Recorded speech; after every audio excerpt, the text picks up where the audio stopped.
Good morning, everyone, and thank you, NSSA, for giving me this wonderful opportunity. Writing your first article is like having the romance for the first time. It's like coming out of certain age and entering into another age. It has all that awkwardness, confusions, questions, and misleading friends which you must have faced in your first courtship. I'm sincerely thankful to Dr. Onam Verma, who is actually an upcoming neurosurgeon, and Patrick Blomstead for helping me in preparing this talk. And I am ever indebted to these gentlemen who guided me in my life at different stages of time. The first person is Dr. Sanjeev Gupta. He was my rookie faculty in Bhopal, and I wrote my first article under his guidance, which got published in International Journal of Surgery. And my later on articles were written with help of Amay and Dr. Sandeep Mohindra, hugely encouraged by Dr. Sanjay Bihari. Dr. Suri told me how to polish them, and then Dr. S.K. Gupta and Dr. Atul Goyal, they never let me sit in my comfort zone and kept pushing for writing. So what is the prerequisite to write a scientific literature? We all think what we should write. The first and foremost important thing to start your article is to change your attitude. You need to have a burning desire to write something. If you want to write something which people should read, you should notice them. You should see through the things. You shouldn't just see, you should notice them. Don't just notice, question them. If you are not happy with the answers, challenge it. And if you are cornered, then mark your point with your counterpoints. In this way, you can become an iconoclast. Like Professor Goyal, with his theory on Chiari malformation, he keeps publishing over it. He keeps hitting the wall, and one day he will break that wall. You should start writing today. Write anything. Write often. And before you write, it is very necessary that you should have a mental preparedness for the research, because this is a dedicated job and this is a part of your curriculum. Build a capacity to read and build an imagination. If you have an idea, you should start scrubbing it. Anything on it, but it's better to have a laptop, better than a tablet, and learn typing today. Capture your clinical data, your operative notes in good cameras or camera phones. Make yourself familiar with these softwares: Word, Excel, PowerPoint, Adobe, EndNote, Microsoft Movie Maker, and better to have your familiarity with the statistical front. Sources for the general information: I do not shy away in getting an initial information from the Wikipedia or up to date, but they are not quotable. And many times they are not very trustworthy. So if you need some trustworthy, go through the Google, and Google would take you to some trustworthy resources, and usually that is the PubMed. To find the answers to your questions, you need to go through the scientific literature. Start going through your textbook first, because this is usually an unbiased one and a good distillation of the last work done on that field. Then start looking on the controversial aspects published in the literature on your topic, which is in sync with your patient's question. Once you have found the right question, you need to search the literature. While searching, try to find the relevant articles on different platforms. Usually it takes close to around 15 to 20 articles in journals of good repute. Go through their references, find their cross references, check them, and this is usually in their reference list. There are various online research databases like PubMed, Scopus. Cochrane is excellent for systematic reviews and meta-analysis. Try to find Sci-Hub.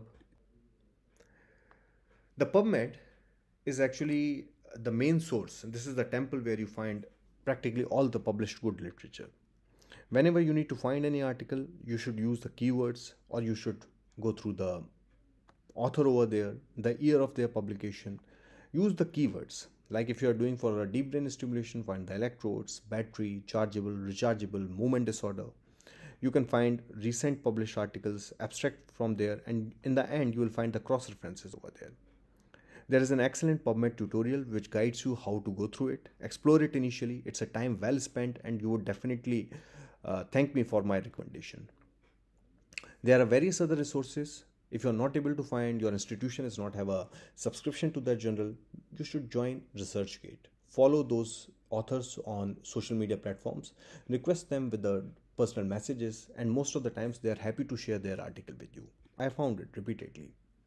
One of our earliest articles are the case reports. These are good to increase your number. If you want to know how to publish a case report, you can go through the CARE case report guidelines.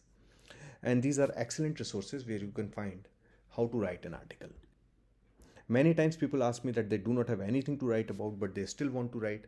So I say that I encourage them to do the systematic reviews and meta-analysis. There are various crash courses such as the SRMA notes. These are freely available.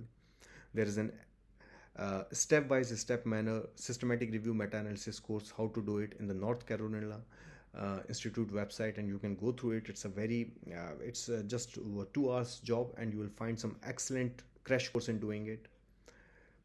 This is a WFNS published article on how to interpret the systematic reviews and meta-analysis by Angelo Scolias, and I recommend all of the people who want to do systematic reviews to go through it. Once you have started writing, manage your library.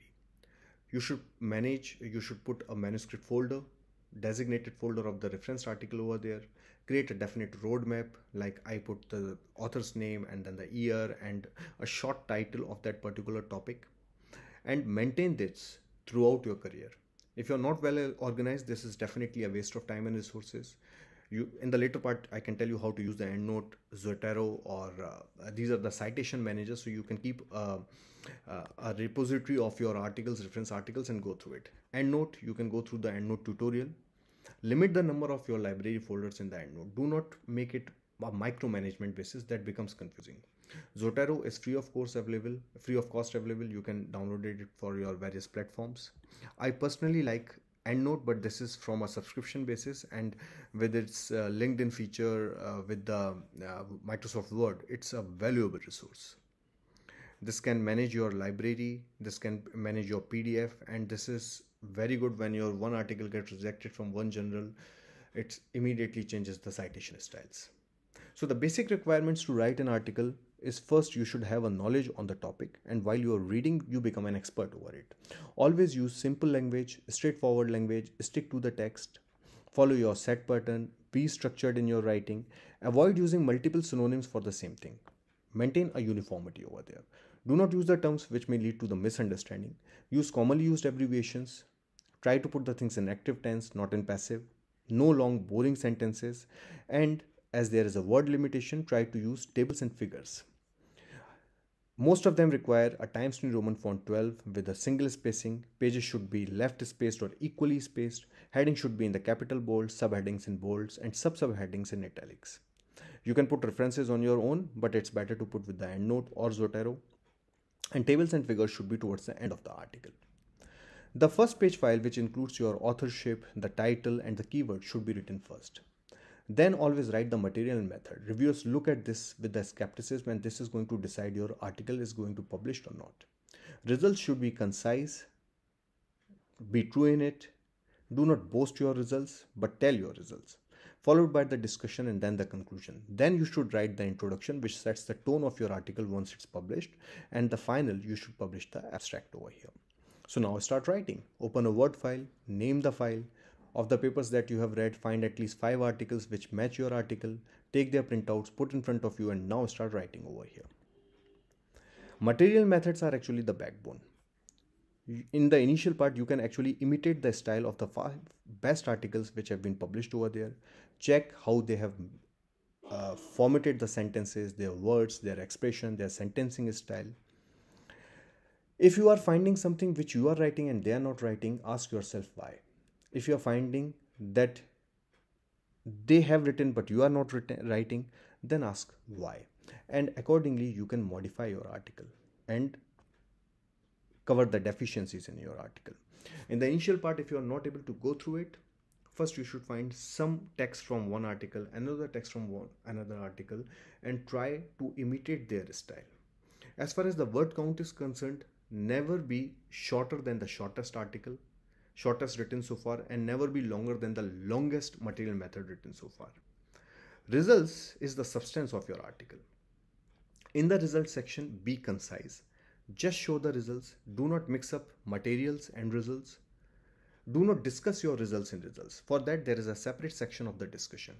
Be economic in your words. Use tables and figures. Use the flowcharts to show your results and the material methods. And one important part here is maintain a uniformity, like number outside the bracket, inside the bracket percentages, and follow that same rule all the time. If you are not good at the statistics, this is going to kill your prospects of doing the meta-analysis. So learn the basics of statistics. Discussion is the part where you discuss your results. This is the most interesting finding first. Discussion usually has two sections. One is a general discussion, which is a distillation of the published literature, and second is related to the findings in your article. Be candid in your accepting the limitations, but do not be discouraged by them. They are going to set the tone for your future articles. For conclusions, highlight your most important findings first. Shorter the better, and do not be pompous over here. Be humble in recommending anything. Then you should start writing the introduction. Introduction is the first thing which any reader first. It sets the tone of your article. Be short here, concise here, but give the problem statement and tell the reader that how are you going to explain it there. This is the deciding factor for the publication of your article. Once this everything is done, now put it into the sequence of the key titles, subtitle, keywords, abstract, introduction, material method, results, discussion, conclusion, references, tables, figures. Now read it again and again. Abstract is actually a cut paste from your main text with certain change in the flavor of the text. And then comes the time of the submission. Submit to the journal. If you find that this is an excellent article, try to always aim with a higher impact factor journal. Even if it gets rejected, you can improve on its deficiencies with their comments. Follow the journal's guidelines for instructions for authors. Reformat and resubmit it. Which journal? Go to the PubMed. Find which other journals have published a similar sort of articles or on the same topic, and strictly follow their rules for the publication. While publishing, do not corrupt the world literature, because what you push in a publication by fudging the data, this is going to corrupt the world literature and the future generations. I encourage people to publish negative results, complications, non-explainable things, but do not hide the facts. If something is already published and if you have a larger number of patients, you can still publish it. You can publish it again and again to say that the facts and the timeline has not changed the results.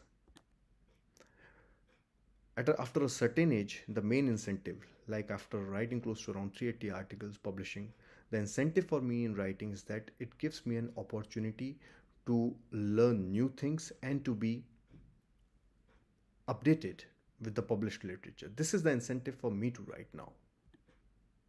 Writing is the best meditation and you should do it. Thank you so much.